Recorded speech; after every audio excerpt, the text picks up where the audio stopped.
Perekonomian ekonomi global diprediksikan akan bertumbuh 2,3% pada tahun ini di tahun 2025 dan akan tumbuh 2,4% di tahun 2026. Namun yang menjadi catatan adalah bahwa pada saat pertumbuhan ekonomi terjadi inflasi yang lebih tinggi daripada pertumbuhan ekonomi. Inflasi dunia diperkirakan akan tercatat 4,2% di tahun 2025 dan 3,7% di tahun 2026. Artinya, harga barang-barang lebih tinggi daripada pertumbuhan ekonomi.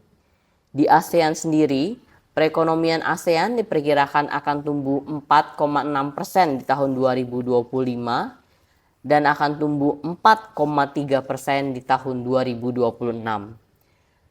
Dan pada saat yang bersamaan, inflasi tercatat di ASEAN. Myanmar diprediksi mengalami inflasi yang tertinggi dengan 29,3% di tahun 2025, meski akan turun menjadi 20% di tahun 2026.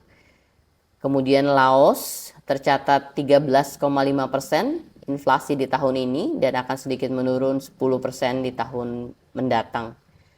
Kemudian disusul oleh Vietnam dengan inflasi sebesar 4% tahun ini dan 4,2% di tahun mendatang. Serta Kamboja akan mencatat 3,7% tahun ini dan 2,4% di tahun mendatang.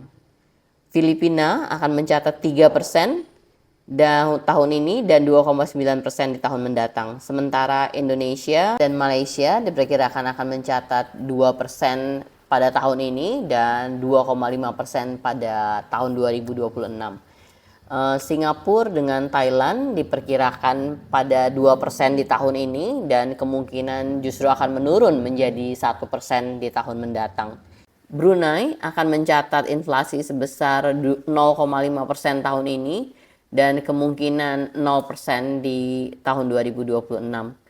Perlu menjadi catatan kita bersama adalah bahwa pertumbuhan ekonomi tahun ini dan tahun mendatang adalah diikuti dengan penurunan nilai real wages dan juga pelemahan purchasing power.